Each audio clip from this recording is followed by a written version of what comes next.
Hey guys, so I've sold a lot of things online. I've sold clothes, menswear and women's wear.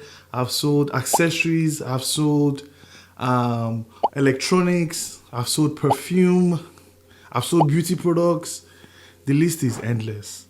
And there are a lot of those things that I honestly wish I never started selling at all. Stay away from this in 2025, especially if you're in Nigeria. Stay away from these e-commerce niches. The first one is what I call breakables, right? Now, the reason why you want to stay away from breakables is because our logistics framework, we've not perfected the system yet.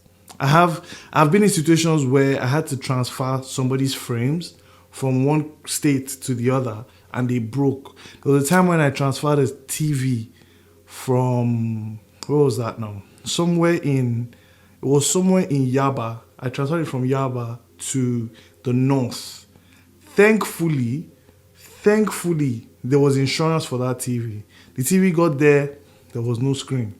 Like the screen of the TV had broken completely. Now, as an e-commerce entrepreneur, as an e-commerce business owner, stay away from breakables. Whether it's wallpapers, art, whether it is electronic devices that have screens, whatever it might be. The amount of money that you spend in stocking those products is not worth it if you're the one that has to fulfill. What I suggest is, and this is what I started doing, people started to come and pick up the products themselves. Either they would pick up the products themselves or they would organize for the delivery directly from their own partners by themselves. Even if we were organizing deliveries for people, we would let them negotiate the pricing and the insurance with the dispatch partner directly. Okay? We stopped handling it. And that's when I started to have some peace of mind. Number 2 is health products. Now, there are 2 reasons why I want to tell you to stay away from health products. Number 1 is nowadays the way the Meta algorithm works, that's if you use Meta to run your ads, it's very, very easy for you to get your ad account blocked or banned. The way Meta works now, anytime you have, there's a term for it, unproven claim or misleading claim, something like that. Whenever you put those kind of things in your copy, for example, lose 100 kg in 6 weeks, that's too much. Lose 10 kg in 6 weeks. That is a, unproven claim or misleading claim, something like that. Even though, you actually have like this product or you have the service or you have the system to help people lose 10 kg, Meta will not let you run those type of ads. Okay? They will block your ad account. And sometimes they wouldn't even tell you that that's why they blocked it. But when you look at the ads that led to, your ad account getting blocked, you notice that, this is probably what's happened. And there's a lot of things that I've noticed with a lot of different people in this particular niche.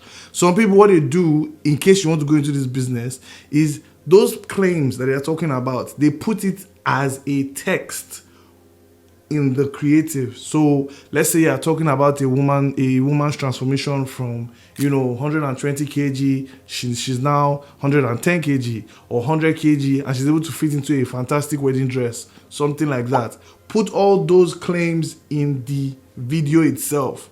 Don't put it in the caption. All right, that's number 1. Number 2, I'm sure you've heard of this guy called Very Dark Man. You see how he's dragging everybody, right?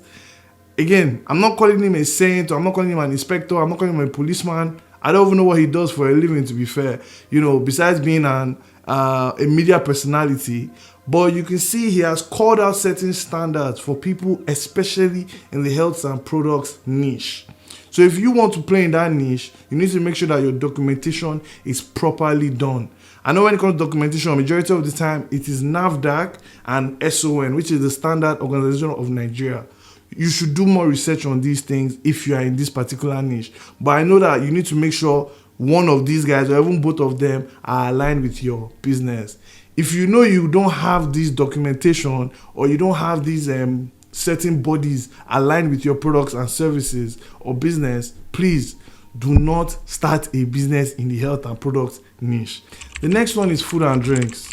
So when it comes to food and drinks, there's things they call ghost kitchens, right? So you know how you buy a liter of soup or a cooler of jollof rice, those kind of things. A lot of these ghost kitchens they do not have proper registration. I used to sell cakes at some point. I used to sell cakes and cookies, but this was a long time ago. But, I wasn't registered. And that was a problem. You shouldn't start a business where you are not registered, especially one where people eat and consume into their body. If health and beauty products is an issue where people rub those products on their body, just imagine the ones where they have to eat it. So if you don't have proper documentation, or you don't want to go through the proper documentation route, please, by all means, stay away from food and drinks products. When it comes to drinks, maybe you're a reseller. Reselling drinks is a bit easier. You want to make sure that your drinks are original though, because now I think a lot of Nigerians are becoming aware that people also sell fake drinks. But I'm sure that's not you, okay? But that food matter, whether it's baking, whether it is cooking, whether it's even small chops, please make sure you have the proper accreditation, proper regulatory body signed off with your business, and you have the proper certification to even sell these things. Personally, just the idea of somebody just commenting online and saying that I've been purging sins because of this person's food terrifies me. And that's probably why you will never see me in the food and drinks industry. The next one is electronics. So electronics being mobile phones, laptops, game consoles, things like that. The reason why I say this is it's just too expensive. The issue with the dollar, you might have stock that is just sitting and it's difficult to move. I have people that bought the PS5 when it was $500. At the time, $500 was about maybe 1.2. So that's what 500 times 1,200. That's 600,000 naira, right? Today, guys, that same PS5 is about 950,000 naira to 1 million naira. The same PS5. There are people that sell second hand of the PS5, or tokumbo like we like to call it, and it's more expensive than it was brand new before, right? So it's one of those industries where you don't want to have stock sitting down. I've tried this as well, where I started to sell second-hand consoles, and I literally just tried it as a reseller, or you could call me a drop shipper, and I knew how difficult it was for me to convince people to buy game consoles from me. I focused on game consoles when I tried this. I think I sold one PS4 and one PS3 in the space of 2 months. Can you imagine, guys? So it's a lot, and there was stock. The person I was picking these products from had stock already. So it's one of those industries where I find it a bit tricky. The next one is what I call low price point accessories or low price point products. So things like earrings, things like jewelry, things like bangles or bracelets, all those kind of things, waist beads.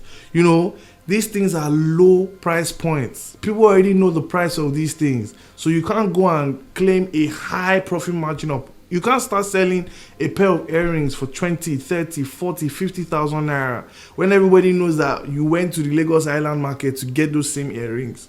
It's very difficult to sell these products.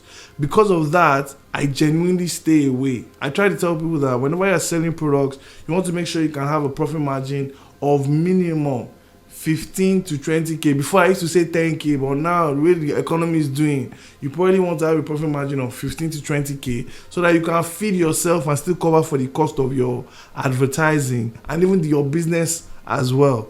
If, for example, you had no choice, this is what you have access to at the moment, which I understand is very possible. I told you at some point I used to sell clothes as well. I've sold clothes even outside the country as well, just to make ends meet. But you want to make sure that you are able to pack it as a bundle. So because it's a low price point product, that doesn't mean you should sell it as a low price point product, or you should just add profit margins on top, blow up the price and sell it. Your customers are not silly, right? What you can do is pack a bulk of the products and sell it as one item or one package. For example, now if you're selling, let's say you're selling accessories, all right? Instead of selling one pair of necklaces or it's nothing like, see my English, one pair of necklaces. Instead of saying that you want to sell one pair of shoes, yes, a pair of shoes, you say, okay, you know what? Buy a pair of shoes and a pair of slippers for X amount, or buy the necklace, the wristwatch, the belt for this amount. That's how you begin to actually make profit from these low price point products. That way you're also providing good value for your customers and also making some good money for yourself. In that scenario, it's a win-win for everybody. Now, if you're looking for the key niches where you can actually dominate in 2025 and anybody can make money, whether you're a guy or a lady, watch this video.